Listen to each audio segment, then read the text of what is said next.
In January 1990, the League of Communists, Yugoslavia's sole political party, fractured, leaving each republic fending for itself.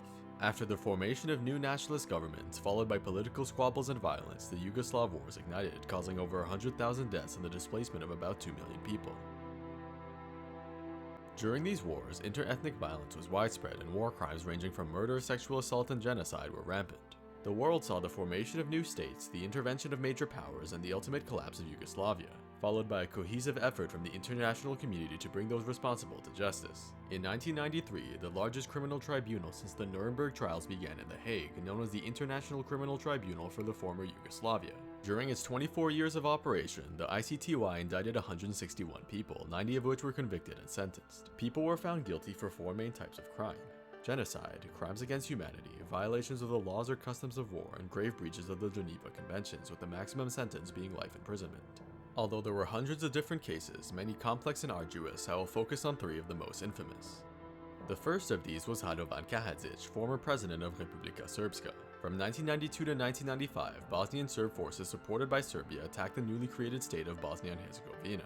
Karadzic was instrumental in their operations, declaring the creation of the breakaway state of Republika Srpska, which aimed to remove the non-Serb population of the region. Karadzic was a major contributor to the ideologies of the state and its army. He developed the policies which aimed to make a homogeneous Bosnian Serb state, enabling Serb forces to arrest, detain, torture, kill, sexually assault, and deport Bosnian Muslims and Croats. He was particularly involved in the area around Srebrenica, where a massacre occurred near the end of the war after he ordered an attack on the city. More on this later. He was also directly responsible for the campaign to snipe and shell the civilians of Sarajevo with the goal of making the Bosnians surrender. However, this was ultimately unsuccessful, as thanks to NATO and Croatian support, the Bosnians fought back, with the 1995 Dayton Agreement confirming the existence of Bosnia and Herzegovina, though concessions were made to its Serbian population. Regardless, Karadzic was then forced to go on the run. Karadzic went into hiding for over a decade, using various identities and local support from Bosnian Serbs, refusing to give himself up even when his own mother told him to do so. The international community pressured the Balkan states to find him, which was successful in July 2008, with Karadzic, under the name Maksimovic, being caught in Belgrade trying to board a bus to then go to Croatia. At the 2016 ICTY trial, he was found guilty of genocide, crimes against humanity, and violations of the laws or customs of war, being sentenced to 40 years in prison, where he remains till this day. He was, however, acquitted of one charge regarding genocide in other municipalities outside Srebrenica, as this could not be proven beyond reasonable doubt. Another infamous case is one of Ratko Mladic, a man heavily aligned with Karadzic. Head of the army of Republika Srpska, Mladic actively participated in the genocide, murder, and ethnic cleansing of the Croat and Muslim population of Bosnia. He was most notably involved in the aforementioned 1995 Srebrenica massacre. During this time, the United Nations administered a multitude of safe areas around major cities, including Srebrenica, protected by UN officers. However, safe area wasn't a term with a proper definition or protocol attached to it, and no one knew if the UN would respond if one was attacked. In June 1995, under orders from Karadzic, Mladic approached the Srebrenica safe zone and started shelling it with artillery, tanks, and rocket launchers, all while taking UN hostages, calling their bluff. Despite an ultimatum, Mladic continued, and UN superior officers did not take his actions seriously, some even disregarding it as Muslim propaganda.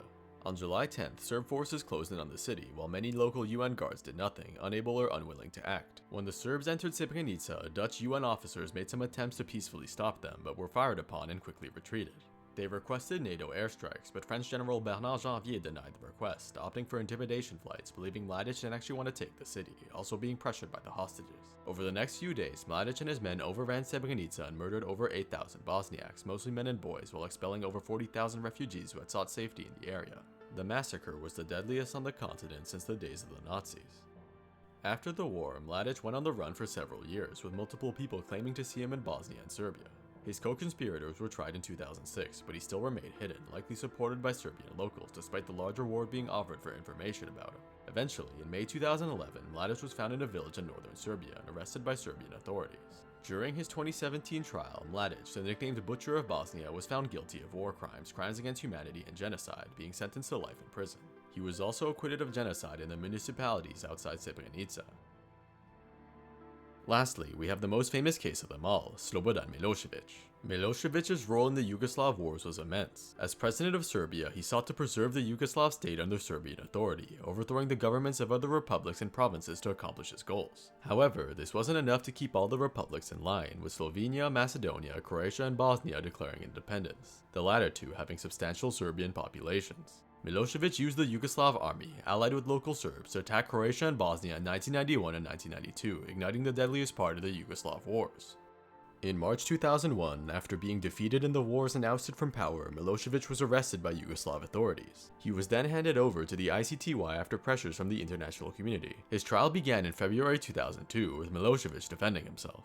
At The Hague, the prosecution made their case. They argued that, under Milosevic's orders and assistance, Serbian soldiers and local militias invaded the two countries, creating death and destruction in their path, whether it be shelling cities, targeting civilians, torturing prisoners, or allowing the genocide of Bosnian civilians. This was all done thanks to Milosevic's monetary, logistical, and operational support, while using the media to scare the Serb population into believing this was necessary for their own safety. The prosecution argued that the violent actions of the Serbian soldiers had been backed by Milosevic, who had done almost nothing to protect the civilians at war, a key legal responsibility of a head of state.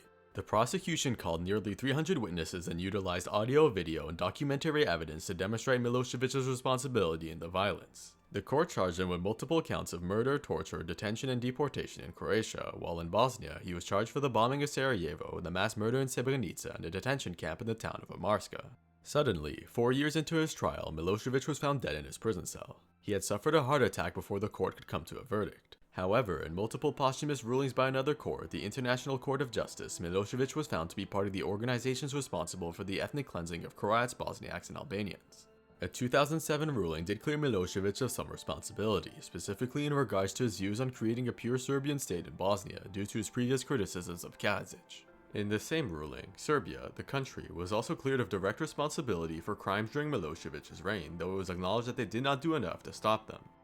Overall, these three cases demonstrate the horrors the world experienced and bore witness to during the Yugoslav Wars, while also setting precedents for future international criminal rulings. Though the court was dissolved in 2017, its legacy remains prominent as the largest criminal tribunal since the Second World War. The powers of the United Nations were utilized to expose the war criminals of Radovan Karadzic, Ratko Mladic, and Slobodan Milosevic, among many others, giving justice to those who suffered and lost their lives. Keep in mind that there are many other cases which I haven't covered, specifically involving the Croats and Bosnians who committed war crimes against Serbs. I do hope, however, that this has given you a basic idea of the atrocities of these conflicts and how the world reacted to them.